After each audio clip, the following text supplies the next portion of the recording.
Hello friends, स्वागत है आप सबों का एबीसी एकेडमी पर। फ्रेंड्स, आज के इस क्लास में भारत का भूगोल जो कि खान सर के द्वारा प्रोवाइड करवाए गए नोट्स का यह क्लास है।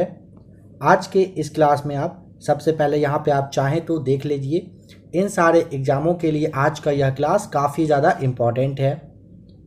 आपको पहले से पता ही है कि खान सर के नोट्स में काफ़ी अच्छा खासा क्वेश्चंस का लेवल रहता है।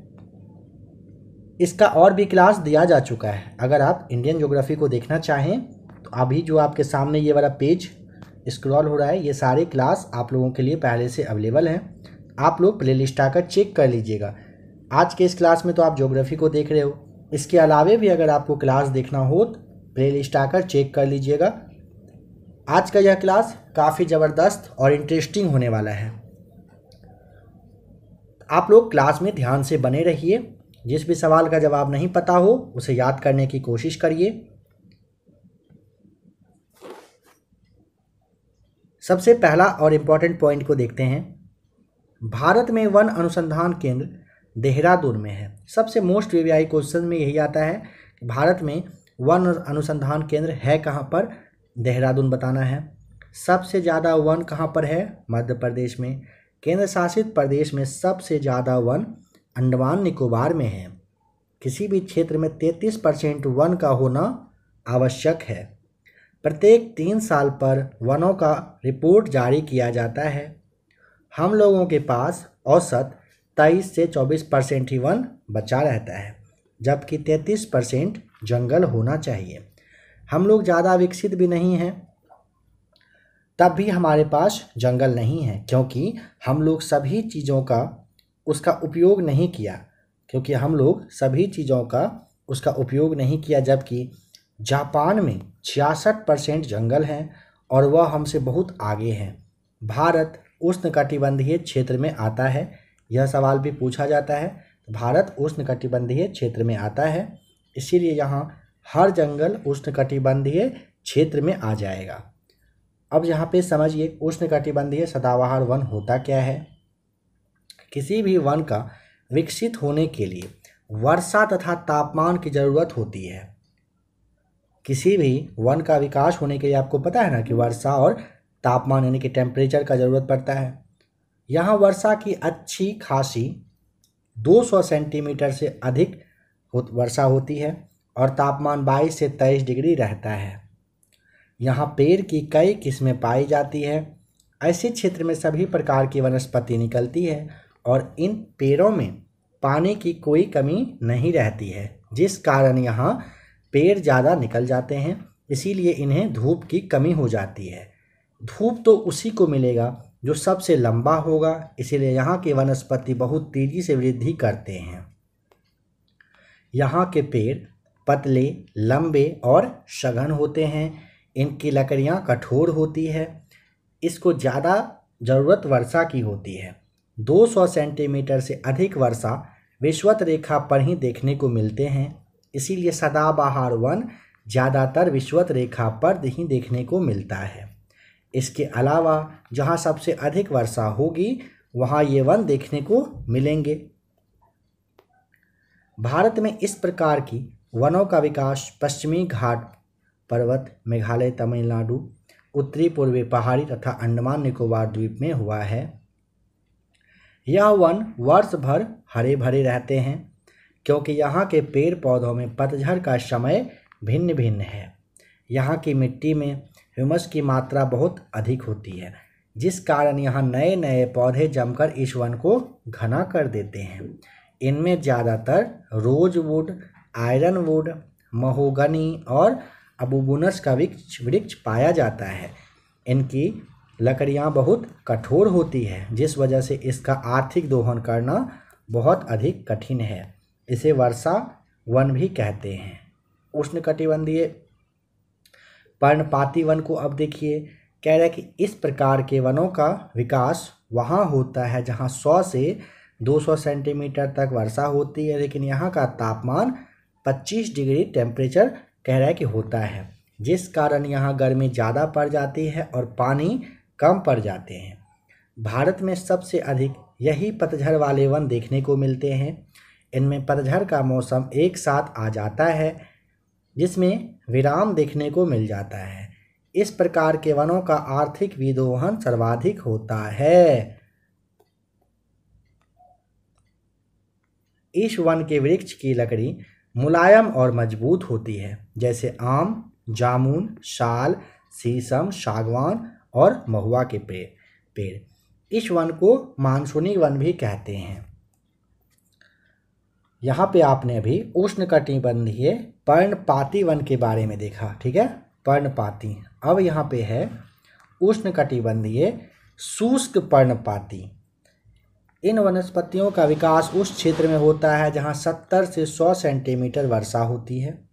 इन वनस्पतियों में शुष्क काल की अवधि लंबी होती है तथा वृक्ष सघन न होकर विरल होते हैं एवं पेड़ों के बीच घास भूमियाँ पाई जाती है, जिस कारण विशाल आकार वाले जानवरों के लिए यह वन क्षेत्र अच्छा होता है। कौन से वाला क्षेत्र? उष्णकटिबंधीय शुष्क पर्णपाती। यहाँ पर 70 से लेकर के 100 सेंटीमीटर के आसपास का वर्षा इसके लिए परफेक्ट होता है। यहाँ बेल, पीपल, तेंदू, खेर, बरगद, भोजपत्र, शखुआ वृक्ष जैसे वन वृक्ष जो है ये सारे मतलब इस तरह के जगह पे पाए जाते हैं। नोट करने वाली बात है, कत्या बनाने के लिए खैल वृक्ष की लकड़ी तथा बीड़ी बनाने के लिए कत्या मतलब कत्था यहाँ पे होगा,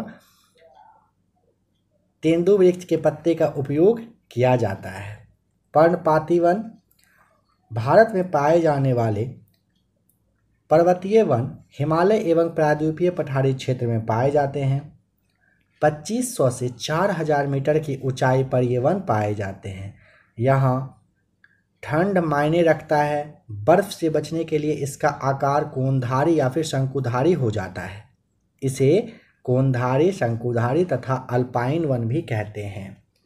जब पर्वतों की ऊंचाई 4000 मीटर से अधिक हो जाता है तो वहाँ अत्यधिक बर्फ पड़ने के कारण वहाँ किसी भी प्रकार का पेड़ पौधे का निकलना मुश्किल हो जाता है। अब है मरुस्थलीय वन।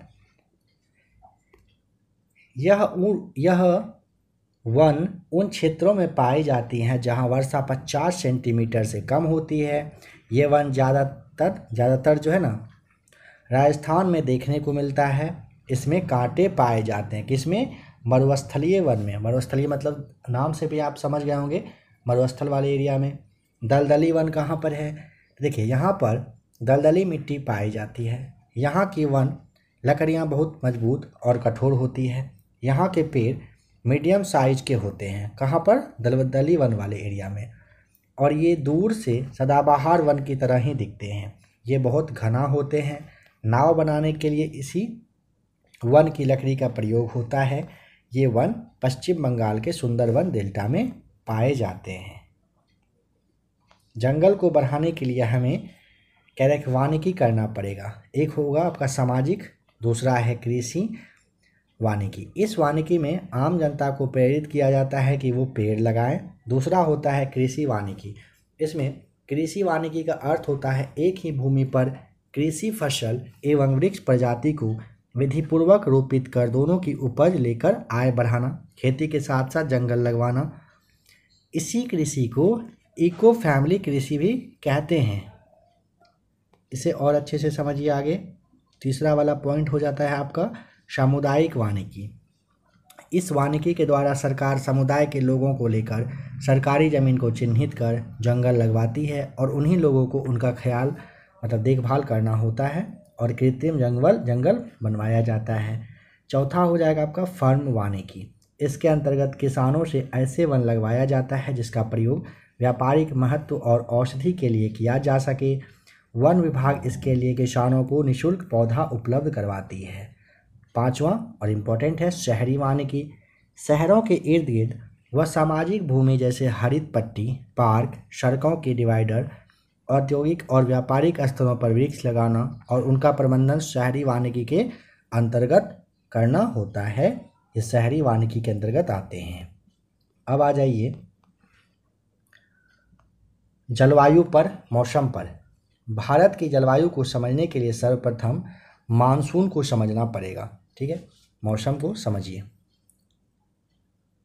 एक सीमित क्षेत्र के अंतर्गत दिन प्रतिदिन होने वाले परिवर्तन को मानसून कहते हैं। मौसम हर दिन बदलता रहता है। अगर हम मौसम को प्रतिदिन देखते हैं तो उसके स्वभाव का पता चल जाता है।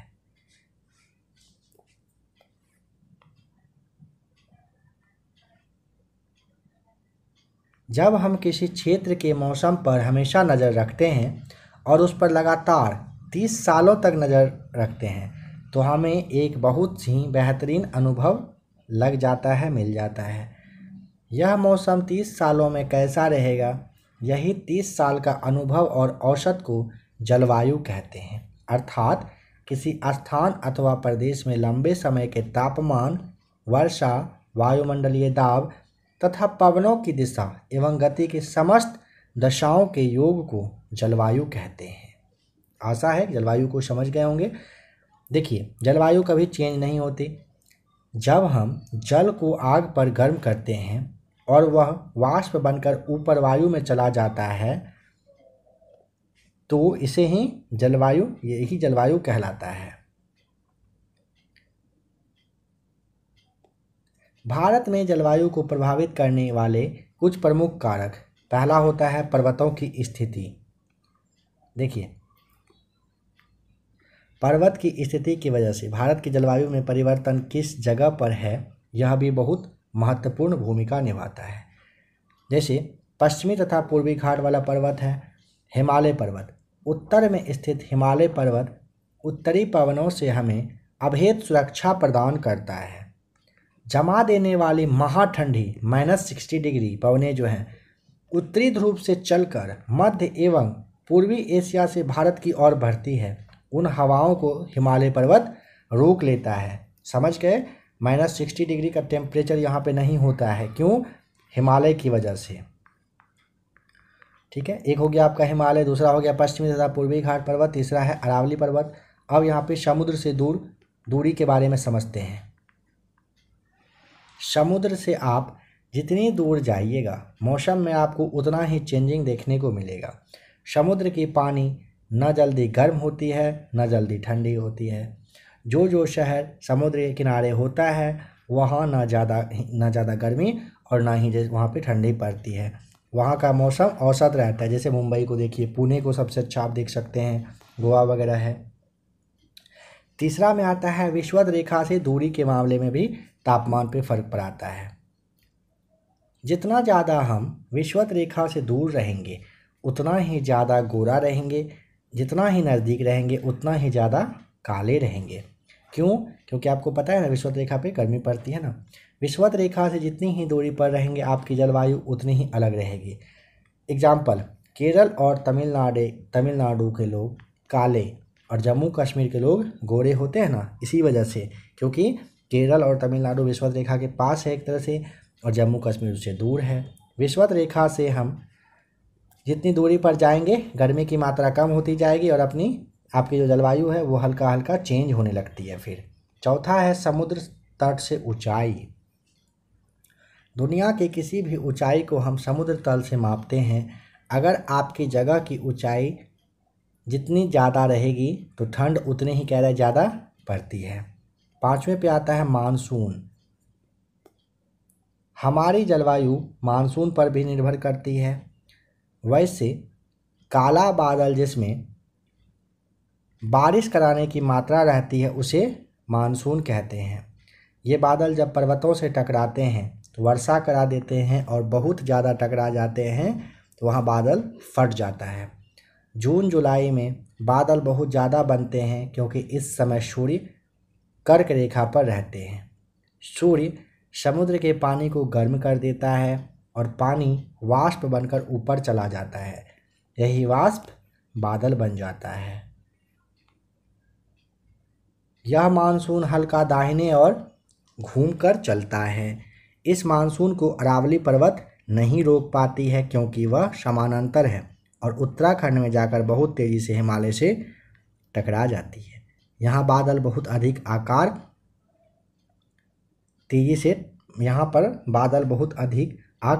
तेज़ी से टकरा जाते हैं और बहुत तेज़ बारिश होती है। इसी को बादल का फटना भी आप कहते हैं। अब है जलवायु।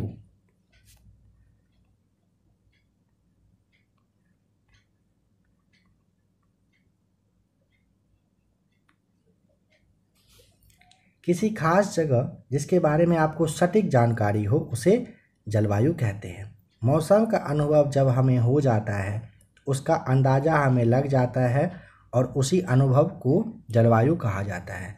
भारत की जलवायु हमेशा एक नहीं रहती है।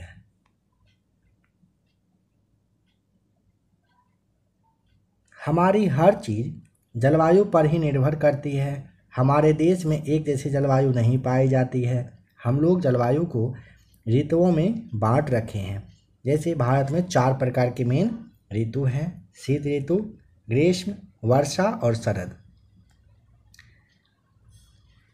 यहाँ पे आप इस डेटा को, इस पाई चार्ट को याद कर ले, अच्छा रहेगा। चार्ट को याद कर लीजिए कब से कब तक के लिए क्या रहता है। देखिए, शीत ऋतु के लिए ना 15 दिसंबर से 15 मार्च, ग्रीष्म के लिए 15 मार्च से 15 जून, वर्षा के लिए 15 जून से 15 सितंबर, शरद के लिए 15 सितंबर से 15 दिसंबर, फिर 15 दिसंबर से 15 मार्च हो जाएगा आपका शीत ऋतु। शीत ऋतु को समझते हैं। यह 15 दिसंबर से 15 मार्च तक रहता है। कब तक? 15 मार्च तक। कब तक रहता है? 15 मार्च तक। ऋतु को सबसे ज़्यादा चेंज करने की मुख्य भूमिका सूर्य का होता है। हमारे पृथ्वी पर 3 महत्वपूर्ण रेखा हैं: कर्क, मकर और विषुवत। जब शीत ऋतु का समय होता है तो सूर्य मकर रेखा पर चला जाता है, जिस वजह से भारत की दूरी सूर्य से बढ़ जाती है, जिस कारण भारत में ठंड पड़ने लगते हैं। सूर्य अगर दूर होगा तो नॉर्मल सी बात है, ठंड लगना स्टार्ट होगा। ठंडी हवाएं भारी होती है क्योंकि इसमें नमी की मात्रा अधिक होती है, जिस कारण हवाएं भारी होकर नीचे बैठ जाती है, जिसके कारण उत्तर भारत में ठंडी हवाएं बहुत तेज़ी से चलने लगती है क्योंकि इसको बहने का रास्ता नहीं मिलता है। उत्तर भारत में हिमालय खड़ा है और हिमालय पूरा बर्फ़ का है, उससे टकराकर हवाएं बहुत तेज़ी से निकलती है, जिसे यूपी, बिहार, पूरे उत्तर भारत के लोग इसे शीतलहर कहते हैं। इस ठंड के दिन वर्षा नहीं होना चाहिए क्योंकि वर्षा के लिए भाप बनना ज़रूरी होता है। ठंड के दिन में वर्षा नहीं होना चाहिए, लेकिन ठंड के दिनों में भारत में 2 जगहों पर थोड़ी थोड़ी वर्षा हो जाती है। उत्तर भारत और तमिलनाडु में जनवरी के महीने में थोड़ा थोड़ा सा वर्षा, आपको पता है ना, थोड़ी वर्षा होना होता है, हो ही जाता है। ठंड के दिन में भारत में वर्षा का कारण मानसून नहीं है। ठंड के दिन में सूर्य मकर रेखा पर चला जाता है और भारत में उच्च दाब बन जाता है। अब देखेंगे ग्रीष्म ऋतु को। यह 15 मार्च से 15 सितंबर तक रहता है। ग्रीष्म ऋतु का टाइम क्या है? 15 मार्च से स्टार्ट होकर के 15 सितंबर तक। गर्मी के दिन में सूर्य जून के महीने होने के कारण कर्क रेखा पर चला आता है, और वहाँ की हवाओं को गर्म करके ऊपर उठा देता है, जिस वजह से वहाँ हवाओं की नमी देखने को मिलता है।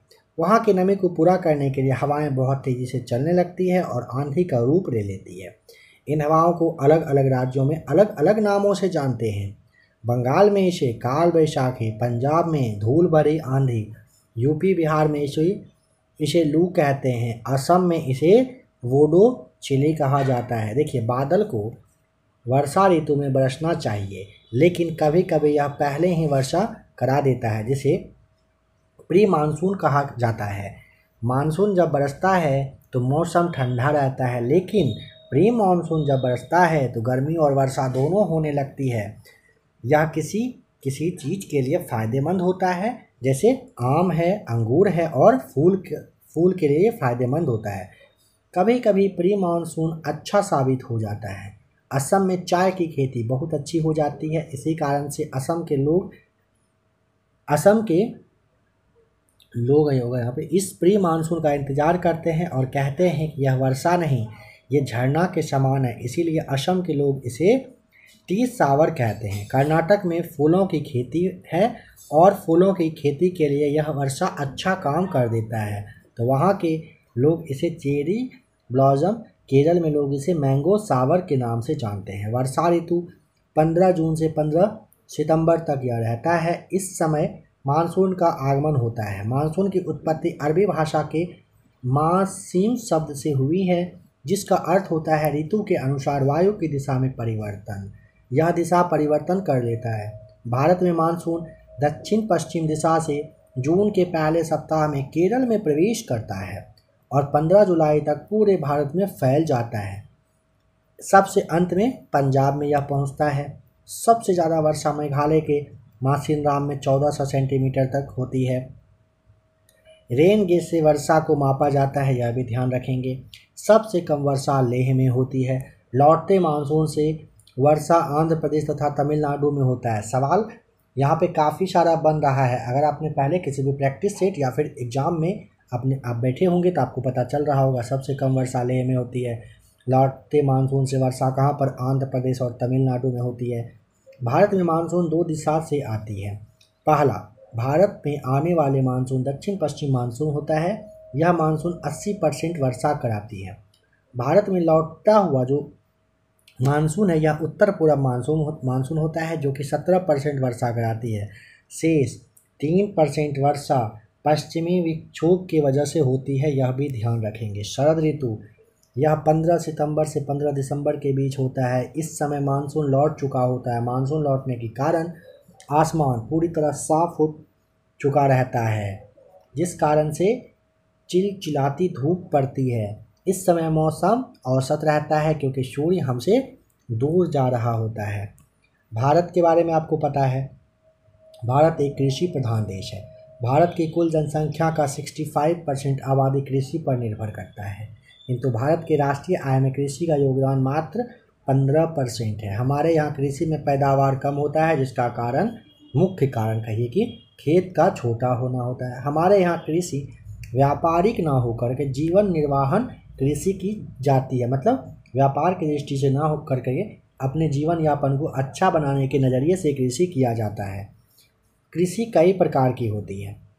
जीवन निर्वाहन कृषि, मिश्रित कृषि, द्विफसली कृषि, DROP ड्रॉप फार्मिंग और ट्रक फार्मिंग है। देखिए, जीवन निर्वाहन कृषि में भारत की खेती होता है, द्विशस्यन होता है। मिश्रित कृषि कम जगह में ज़्यादा मुनाफा कमाने के लिए मिश्रित कृषि की जाती है। इसमें कृषि और पशुपालन दोनों साथ साथ किया जाता है। द्विफसली कृषि, इस प्रकार की कृषि में 2 फसल को एक साथ उगाए जाते हैं। एक की जड़ कम गहरी, दूसरी की जड़ ज़्यादा गहरी। एक कम पानी सोखता है, दूसरा ज़्यादा पानी सोखता है। ड्रॉप फार्मिंग, इसका प्रयोग फूलों की सिंचाई के लिए किया जाता है। इसमें फुहारों वाला सिंचाई का प्रयोग किया जाता है। ट्रक फार्मिंग, यह खेती भारत में न के बराबर होता है। हमारे यहाँ अलग अलग मौसम में अलग अलग फसल उगाए जाते हैं। हमारे यहाँ कृषि की पूरी तरह मानसून पर ये डिपेंडेंट हम लोग निर्भर रहते हैं। भारत में फसलों का वर्गीकरण देखिए, भारत में मुख्यतः 3 फसल उगाई जाती है। एक होता है जायद, दूसरा खरीफ, तीसरा रबी। काफ़ी लोगों को यहाँ पे कन्फ्यूजन होता है, आज इसे क्लियर कर लीजिए अच्छे से। जायद फसल, यह फसल मार्च में बोया जाता है। जायद फसल ना मार्च में, कब? मार्च में बोया जाता है। इसमें मुख्य रूप से सब्जी, तरबूज, खीरा, ककड़ी वगैरह आते हैं। जायद में क्या आता है? सब्जी, तरबूज, खीरा, ककड़ी। यह बहुत जल्दी समय में लग जाता है।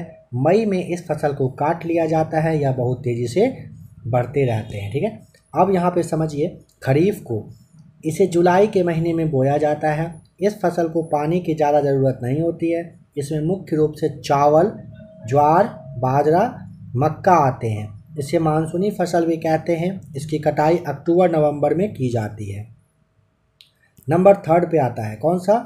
रबी की फसल। ये फसल ठंड के दिन में नवंबर में बोई जाती है। इसमें पानी की आवश्यकता बहुत ही कम होती है। इसकी कटाई मार्च में की जाती है। रबी में गेहूं, जौ, सरसों, चना, मटर, अलसी, तीसी ये सभी आते हैं। प्रमुख खाद्यान्न फसल में आपको गेहूं, चावल, जौ, मोटे अनाज और दाल को ध्यान रखेंगे। नगदी फसल क्या होता है? वैसा फसल जो पैसा कमाने के लिए बोया जाता है उसे नगदी फसल कहते हैं। नगदी फसल में क्या क्या आते हैं? जैसे देखिए गन्ना, गन्ना का जन्म स्थान भारत है। गन्ना उत्पादन में भारत ब्राज़ील के बाद दूसरे स्थान पर है, जबकि खपत की दृष्टि से भारत प्रथम स्थान पर है। हमारे यहाँ विश्व का लगभग 40% गन्ना उत्पादन होता है। गन्ना की फसल तैयार होने में 1 साल लग जाता है। उत्तर प्रदेश गन्ना उत्पादन में अग्रगण्य राज्य है। उत्तर प्रदेश अकेले ही देश के लगभग 45% गन्ने का उत्पादन कर देता है। उत्तर प्रदेश के बाद महाराष्ट्र दूसरे स्थान पर आता है गन्ने के उत्पादन में। भारत में सर्वाधिक चीनी मिल उत्तर प्रदेश में ही है, जबकि चीनी उत्पादन में पहला स्थान अगर पूछेगा तो महाराष्ट्र का है। चाय, पूरे विश्व में चाय का सर्वाधिक उत्पादन चीन एवं सर्वाधिक उपभोक्ता वाला देश का नाम है भारत। भारत में सर्वाधिक चाय का उत्पादन भारत में पूछेगा तो असम में होता है, जबकि दूसरा स्थान पश्चिम बंगाल का आता है। चाय की प्राप्ति पत्ती से होती है। चाय में थीन पाया जाता है जो थकान को दूर करने का काम करता है। चाय का सबसे ज़्यादा निर्यात अगर पूछेगा तो श्रीलंका करता है। नंबर 3 पे है कहवा। यह भारत में सबसे ज़्यादा कर्नाटक में पाया जाता है। कहवा सबसे ज़्यादा कहाँ पर? भारत के कर्नाटक राज्य में। कॉफ़ी की प्राप्ति बीज से की जाती है। इसमें कैफीन पाया जाता है जो कि नींद को भगाने का काम करता है। कपास, इसकी प्राप्ति बीज से होती है। कपास की प्राप्ति कैसी होती है? बीज से। इसे कच्चे माल के रूप में सूती वस्त्र उद्योग में प्रयोग में लाया जाता है। पूरे भारत में कपास का सर्वाधिक उत्पादन गुजरात करता है, जबकि दूसरा स्थान महाराष्ट्र का है। कपास के उत्पादन में 200 दिन धूप का लगना आवश्यक है। कपास को वाइट फीवर भी कहा जाता है। इसके बाद आता है जूट, जिसे आप पटसन भी कहते हो। ये पौधे तना से प्राप्त होते हैं। इसके तने को पानी में भिगोकर इसके छाल को निकालकर बोरा या सूतली बनाया जाता है। इसे गोल्डन फीवर कहते हैं। यह पश्चिम बंगाल है, इसके उत्पादन में अग्रणी राज्य हैं, ध्यान रखेंगे। प्रमुख फसल उसके उत्पादक राज्य चावल। यह भारत का सबसे बड़ा प्रमुख खाद्यान्न फसल है। भारत में सर्वाधिक चावल उगाया जाता है। इसकी कृषि पूरी मानसून पर निर्भर करती है, क्योंकि चावल के खेत में हमेशा पानी का होना आवश्यक है। भारत में सर्वाधिक चावल उत्पादन पश्चिम बंगाल करता है। छत्तीसगढ़ को चावल का कटोरा कहा जाता है। कृष्णा नदी घाटी को दक्षिण भारत का चावल का कटोरा कहा जाता है। दक्षिण भारत का चावल का कटोरा कृष्णा नदी घाटी को कहा जाता है। चावल के कृषि के लिए 125 से लेकर के 200 सेंटीमीटर वर्षा जरूरी माना गया है। नोट करने वाली बात क्या है? वैज्ञानिकों ने जीन परिवर्तन करके विटामिन ए की कमी को दूर करने वाले चावल का विकास किया है। इस चावल का नाम गोल्डन राइस रखा गया है। गोल्डन राइस में पर्याप्त मात्रा में बीटा कैरोटीन पाया जाता है। गोल्डन राइस में पूछा जाता है कौन सा कैरोटीन? बीटा। चावल जो है ये गोल्डन चावल है ना, गोल्डन राइस, इसमें बीटा कैरोटीन पाया जाता है। क्या पाया जाता है? Beta carotene. गेहूँ, यह भारत का दूसरा खाद्यान्न फसल है। गेहूं उत्पादन में पहला स्थान उत्तर प्रदेश का, जबकि प्रति हेक्टेयर में सबसे ज़्यादा अधिक उत्पादन पंजाब करता है। समझ पाए? देखिए, भारत का दूसरा खाद्यान्न फसल है। गेहूं उत्पादन का जो पहला सबसे बड़ा राज्य है वह उत्तर प्रदेश है, लेकिन प्रति हेक्टेयर, मान लीजिए यह 1 हेक्टेयर एरिया है, इस 1 हेक्टेयर में पूछेगा कि पंजाब ज़्यादा गेहूँ का उत्पादन करता है या फिर उत्तर प्रदेश। यह अगर उत्तर प्रदेश हो और यह अगर पंजाब हो तो पंजाब करता है 1 हेक्टेयर, मतलब पंजाब के पास कम ज़मीन है, उसके कंपेरिजन में कहिए कि ये ज़्यादा करता है। और इस यूपी का तो आप जानते हो जनसंख्या एरिया भी अच्छा खासा है। गेहूं के अधिकतम 50 सेंटीमीटर से लेकर के 75 सेंटीमीटर वर्षा उपयुक्त माना गया है गेहूं के लिए। विश्व में गेहूं उत्पादन में चीन के बाद भारत दूसरे स्थान पर आता है। जौ भी देश की एक महत्वपूर्ण खाद्यान्न फसल है। जौ का सबसे प्रमुख उत्पादक राज्य का नाम उत्तर प्रदेश है। इसकी गणना मोटे अनाजों की श्रेणी में की जाती है। जौ के लिए कम उपजाऊ मिट्टी की आवश्यकता होती है। बाजरा, यह भी मोटे अनाजों की श्रेणी में आता है। कौन सा? बाजरा किस में आता है? मोटे अनाज की श्रेणी में आता है। इसका सर्वाधिक उत्पादन राजस्थान में होता है। बाजरा के उत्पादन में भारत विश्व में पहले नंबर पर है। मक्का की उत्पत्ति पाइकॉर्न से हुई है। यह एक उभयलिंगी पौधा है। हमारे देश के अपेक्षाकृत शुष्क भागों में मक्के का उपयोग प्रमुख खाद्यान्न के रूप में किया जाता है। मक्का का सर्वाधिक उत्पादन कर्नाटक में होता है। इसके बाद मध्य प्रदेश और बिहार का स्थान आता है। मक्के के उत्पादन में भारत का विश्व में अगर पूछेगा 7वां स्थान है। नेक्स्ट है तिलहन। तिलहन के उत्पादन में मध्य प्रदेश अग्रणी राज्य है। क्रमशः राजस्थान, गुजरात, कर्नाटक, मध्य प्रदेश और तमिलनाडु भारत में प्रथम स्थान रखते हैं। नेक्स्ट है दाल। दालों के उत्पादन में तथा उपयोग में इन दोनों की दृष्टि से भारत विश्व में प्रथम स्थान रखता है। दाल के उत्पादन और उपयोग करने में ना भारत जो है ना ये टॉप पर है पूरे वर्ल्ड में। रबर का जन्म जो है ब्राज़ील में हुआ है। रबर का जन्म स्थान क्या हो गया? ब्राज़ील। रबर के प्रमुख उत्पादक राज्य में केरल, तमिलनाडु और कर्नाटक आते हैं। अंडमान निकोबार में भी रबर का उत्पादन होता है। तंबाकू। भारत में तंबाकू उत्पादन के प्रथम 3 शीर्ष राज्य में आंध्र प्रदेश, गुजरात और कर्नाटक है। भारत विश्व का चौथा सबसे बड़ा तंबाकू निर्यातक तथा चीन के बाद दूसरा सबसे बड़ा उपभोक्ता है। भारत में विश्व की कुल 8% तंबाकू का उत्पादन होता है। प्रमुख खाद्यान्न फसल का जन्म स्थान धान का इंडो चाइना में, मक्का का मध्य अमेरिका, ज्वार भारत में, बाजरा का अफ्रीका में, गेहूं का मध्य प्रदेश, जौ का चीन में ये जन्म स्थान माना जाता है इन सभी फसलों का। प्रमुख फसलें एवं शीर्ष उत्पादक राज्य को देखिए। फसल में आपको केसर का कश्मीर में, काली मिर्च का केरल, कर्नाटक, तमिलनाडु में, छोटी इलायची के लिए केरल, कर्नाटक, तमिलनाडु टॉप पे है। अदरक के मामले में मेघालय, अरुणाचल प्रदेश और सिक्किम टॉप पर है। जीरा के लिए राजस्थान और केरल बताइएगा। लौंग में तमिलनाडु टॉप पे, फिर है केरल। मिर्च में जो है आंध्र प्रदेश, कर्नाटक, फिर पश्चिम बंगाल आता है। हल्दी में आंध्र प्रदेश, तमिलनाडु और कर्नाटक आता है। देखिए आप में से जिनको भी यह डेटा याद ना हो इसका स्क्रीनशॉट लेकर के इसे याद कर लीजिए, यहाँ से सवाल पूछा ही जाता है। प्रमुख फसल एवं शीर्ष उत्पादक राज्य में, प्रमुख फसल नहीं फल, आम उत्तर प्रदेश में, केला गुजरात में, अंगूर महाराष्ट्र में, अमरूद मध्य प्रदेश, लीची बिहार में, कटहल असम में, काजू महाराष्ट्र में, आंवला कहाँ पर?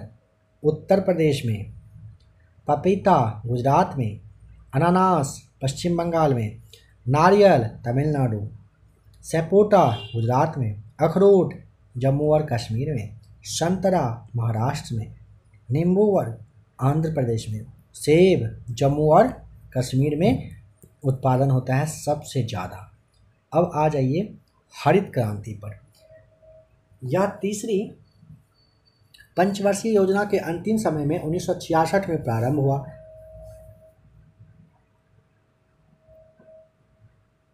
विश्व में इसका जनक अमेरिकी वैज्ञानिक नॉर्मन बोरलॉग को माना जाता है। भारत में हरित क्रांति के जनक एस स्वामीनाथन साहब हैं। हरित क्रांति शब्द विलियम कार्ड ने दिया था। हरित क्रांति में उन्नत बीज हाई यील्ड वैरायटी का प्रयोग किया जाता है। हरित क्रांति में मोटे अनाज के उत्पादन पर जोर दिया गया।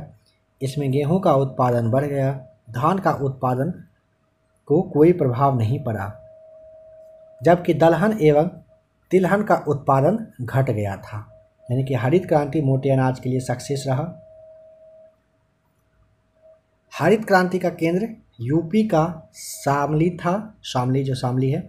हरित क्रांति में सर्वाधिक लाभ अगर किसी को हुआ तो वह है पंजाब।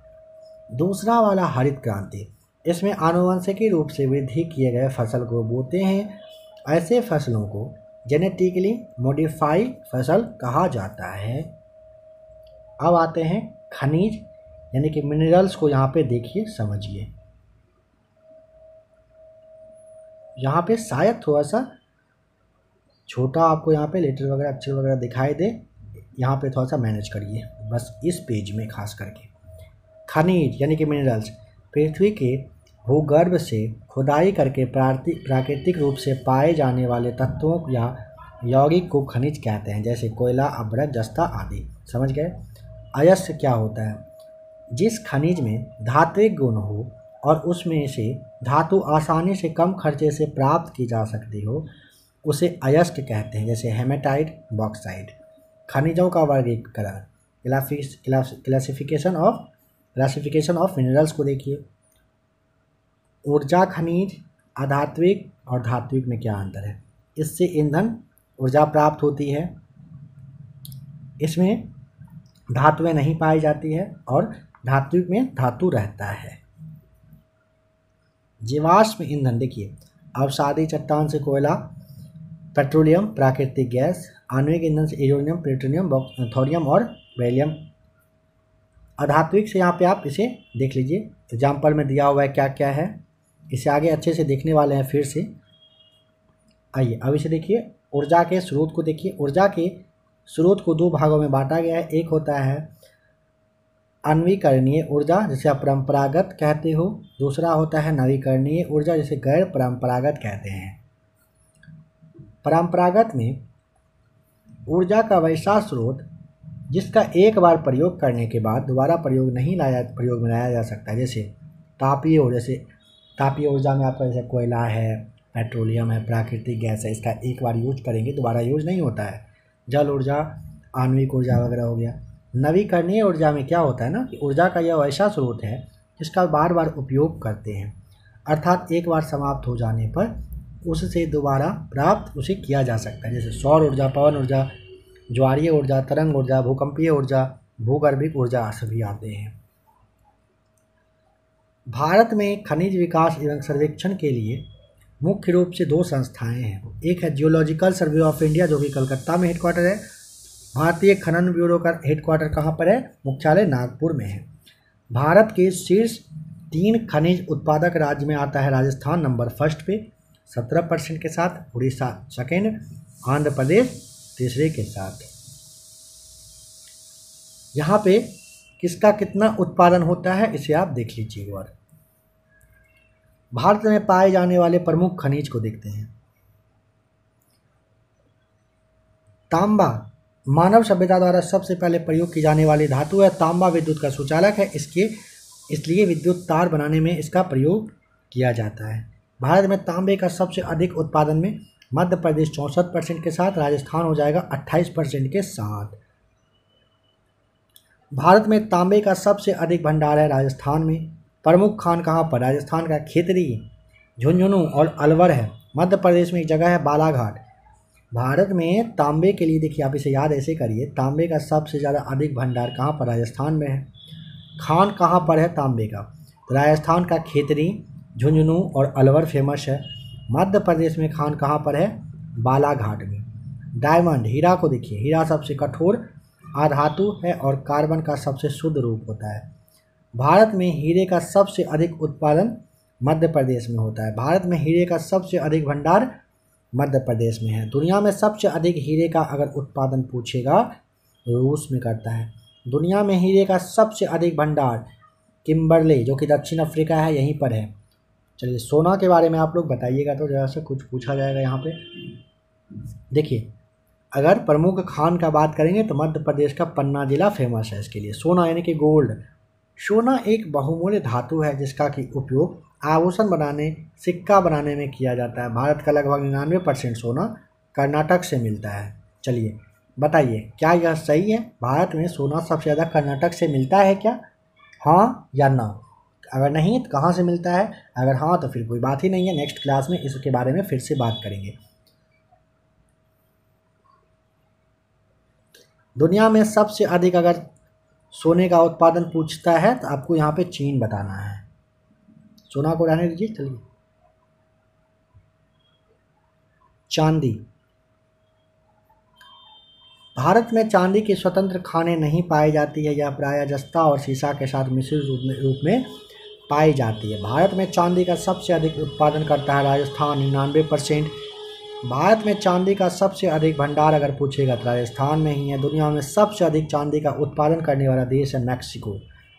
प्रमुख खान राजस्थान की जवाहर खान इसके लिए फेमस है। देखिए, जस्ता ने जिंक और सीसा यानी कि लेड, इन दोनों के मिश्रण को, सीसा और जस्ता को जुड़वा खनिज भी कहते हैं। जुड़वा खनिज किसे कहते हैं? सीसा और जस्ता के मिश्रण को कहते हैं, क्योंकि यह साथ साथ पाए जाते हैं। गैलेना, सीसा का एक प्रमुख अयस्क है। गैलेना क्या है? सीसा का एक प्रमुख अयस्क है। भारत में सीसा और जस्ते का सबसे अधिक उत्पादन और भंडारण पूछेगा तो राजस्थान में है। प्रमुख खान राजस्थान के जवाहर खान, आपने देखा। जिप्सम पे समझिए, इसको समझिए। प्लास्टर ऑफ पेरिस में इसका उपयोग होता है और क्षारीय मृदा को उदासीन करने में भी जिप्सम का उपयोग किया जाता है। भारत में जिप्सम का सबसे अधिक उत्पादन और भंडारण राजस्थान करता है। प्रमुख खान राजस्थान का हनुमानगढ़ जिला हो जाएगा जिप्सम के लिए। चूना पत्थर, यह अवसादी चट्टानों में पाए जाते हैं। इसके प्रमुख खान जो है आंध्र प्रदेश और राजस्थान में है। किसका? चूना पत्थर का। संगमरमर, यह एक कायांतरित चट्टान है। इसका उपयोग मुख्यतः भवन निर्माण में होता है। इसके उत्पादन हेतु राजस्थान का नागौर जिला का जो मरकाना प्रांत है, एरिया है, यही क्षेत्र फेमस है। राजसमंद, जैसलमेर, अजमेर अन्य प्रमुख उत्पादन क्षेत्र हैं। मध्य प्रदेश दूसरा प्रमुख उत्पादक राज्य है। किसका? संगमरमर का। यहाँ जबलपुर, बैतूल प्रमुख उत्पादन क्षेत्र है। आंध्र प्रदेश के विशाखापत्तनम में भी संगमरमर का भंडार पाया जाता है। टीन, इनका उपयोग धातु की चादर बनाने में किया जाता है।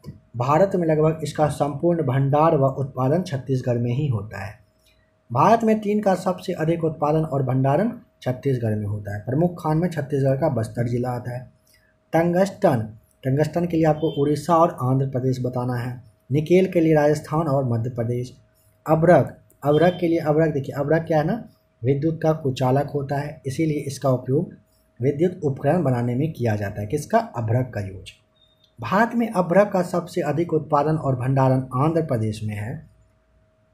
आंध्र प्रदेश का जो नेल्लोर जिला है, यहीं पर है भंडारण और उत्पादन।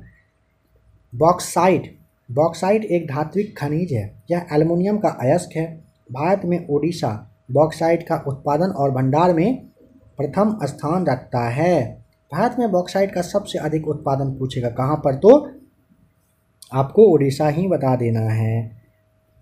क्रोमाइट के बारे में समझते हैं। क्रोमाइट एक धात्विक खनिज है। क्रोमाइट से ही क्रोमियम प्राप्त किया जाता है। इसका उपयोग स्टेनलेस स्टील बनाने में किया जाता है। भारत में क्रोमाइट का सबसे अधिक उत्पादन कहाँ पर? उड़ीसा में होता है। लौह अयस्क, भारत में लौह अयस्क प्राचीन धारवाड़ श्रेणी के आग्नेय चट्टान से प्राप्त होता है। लौह अयस्क भारत का महत्वपूर्ण खनिज संसाधन है। भारत का लौह अयस्क उत्पादन में विश्व में चौथे स्थान पर रखता है। नंबर फर्स्ट पे लौह अयस्क में चीन, ऑस्ट्रेलिया, ब्राज़ील और भारत आता है।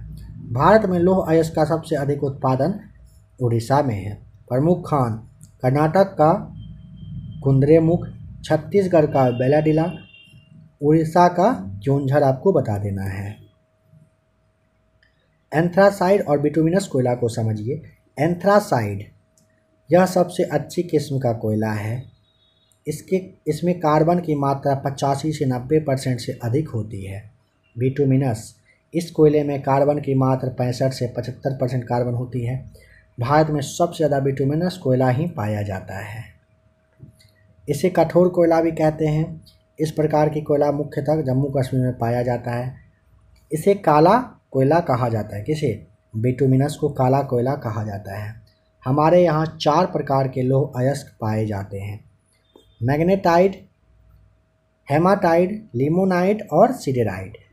इनमें हेमाटाइट और मैग्नेटाइट प्रमुख हैं। आइए मैग्नेटाइट को देखते हैं।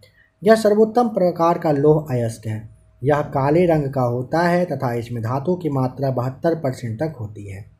भारत में यह यानी कि मैग्नेटाइट जो है मुख्यतः दक्षिण भारत के दक्षिण पूर्वी सिंहभूम जो है झारखंड, बेल्लारी हॉस्पेट कर्नाटक का, बरामजादा उड़ीसा का, बेलाडीला छत्तीसगढ़ का, ये सभी जगहों पर पाए जाते हैं। कौन सा? मैग्नेटाइट। हेमाटाइट, हेमाटाइट के लिए ध्यान रखें, यह लाल एवं भूरे रंग का होता है। इसमें धातु का अंश 60 से 70% होता है। हेमाटाइट में भारत का अधिकतर लगभग 58% लौह अयस्क इसी श्रेणी का है। यह मुख्यतः सिंहभूम यानी कि झारखंड, मयूरभंज, क्योंझर, सुंदरगढ़ जो कि उड़ीसा में पड़ता है, कर्नाटक और गोवा वगैरह की जगहों में यह पाया जाता है। भारत का अधिकांश लौह हेमाटाइट अयस्क के ही रूप में पाया जाता है। लिमोनाइट, यह प्रायः पीले रंग का होता है। लिमोनाइट कैसा? पीले रंग का होता है। इसमें धातु का अंश 10 से 40% तक होता है। पश्चिम बंगाल के रानीगंज क्षेत्र में इस प्रकार के लौह अयस्क मिलते हैं। सिडेराइड, इसमें अशुद्धियाँ अधिक पाई जाती है। धातु का अंश 48% तक होता है। इसका रंग होता है भूरा। इसमें लोहा एवं कार्बन का मिश्रण होता है। किसमें? सिडेराइड में। लिमोनाइट तथा सिडेराइड निम्न कोटि का लौह अयस्क माना गया है। कौन सा? लिमोनाइट और सिडेराइड। कोयला एक ठोस कार्बनिक पदार्थ है जिसको कि ईंधन के रूप में प्रयोग में लाया जाता है। लिग्नाटाइट और पीट को समझिए। इसमें कार्बन की मात्रा 45 से 55% तक होती है तथा इसे भूरा कोयला भी कहते हैं। किसे? लिग्नाइट को।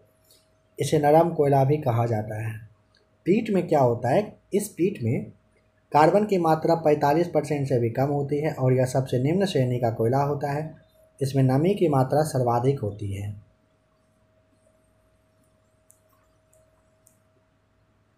कार्बन की मात्रा के आधार पर कोयला 4 प्रकार का होता है। भारत में कोयले का सबसे अधिक उत्पादन छत्तीसगढ़ में। भारत में कोयले का सबसे अधिक भंडार झारखंड। प्रमुख खान में ही झारखंड का झरिया, धनबाद पश्चिम बंगाल का रानीगंज, आसनसोल तेलंगाना का जो सिंगरैनी है और मध्य प्रदेश का जो सिंगरौली है, ये सभी आते हैं प्रमुख खान के रूप में कोयले का। अब आ जाइए पेट्रोलियम, फिर देखिएगा यूरेनियम, फिर देखिएगा थोरियम।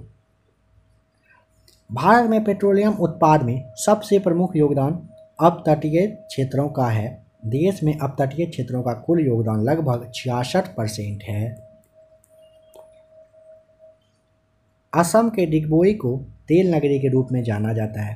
डिगबोई में एशिया में पहली बार तेल का कुएं का खनन हुआ था। 1901 में यहाँ एशिया की पहली रिफाइनरी को शुरू किया गया था।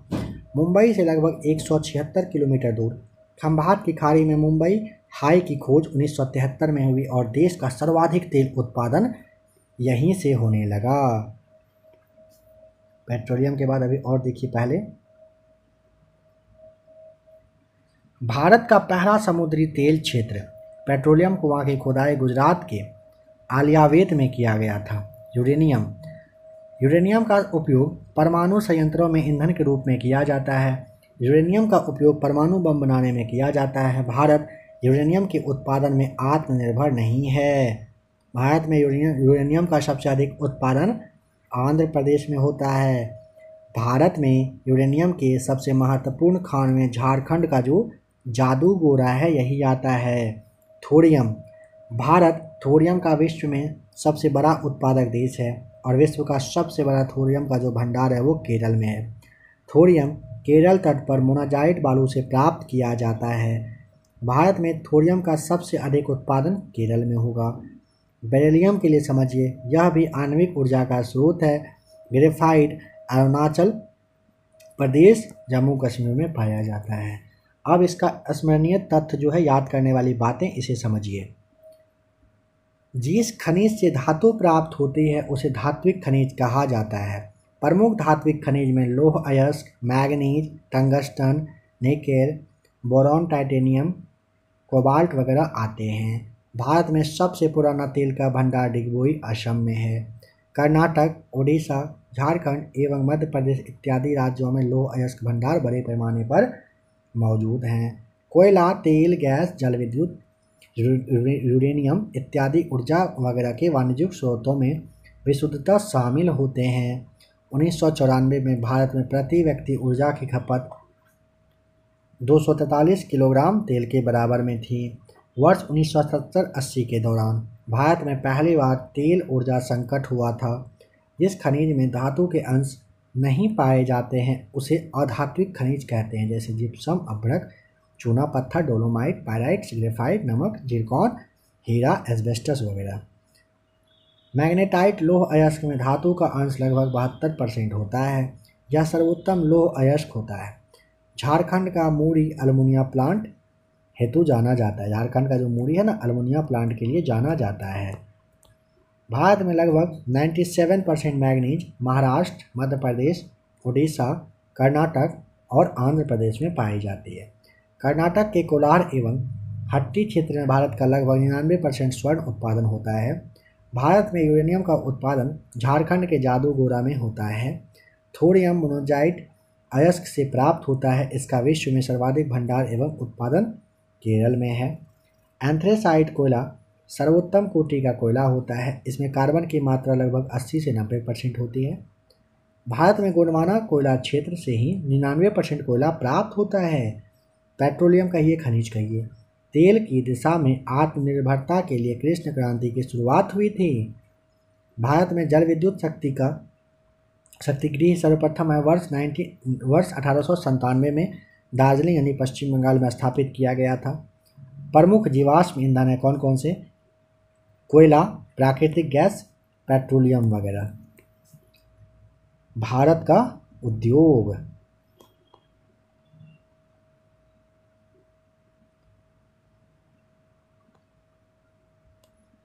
आज के इस क्लास को फिलहाल यहीं पे रहने देते हैं। नेक्स्ट वाले क्लास में आप लोगों को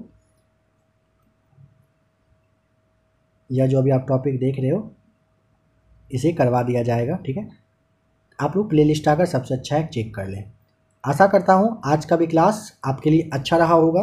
अगर आपको इस तरीके का और भी क्लास देखना हो, खान सर के द्वारा प्रोवाइड करवाए गए हिस्ट्री वगैरह का भी क्लास है, प्लेलिस्ट आकर चेक कर लीजिएगा। आप लोग उसे भी ज़रूर देखिए। ज्ञान बिंदु जीएस एकेडमी यानी कि रोशन सर के द्वारा बायोलॉजी के नोट्स को दिया गया है, आप लोग उसे भी ज़रूर देख लें। और प्लेटफॉर्म सार संग्रह यानी कि NCERT सार संग्रह 27,000 से ज़्यादा प्रश्नों का संग्रह वाला क्लास आप लोगों के लिए अवेलेबल है, आप लोग उसे भी ज़रूर देख लें। आशा करता हूँ आज का भी क्लास आपके लिए अच्छा रहा होगा। अगर आपको क्लास अच्छा लगा हो, वीडियो को आप लाइक ज़रूर कर दें।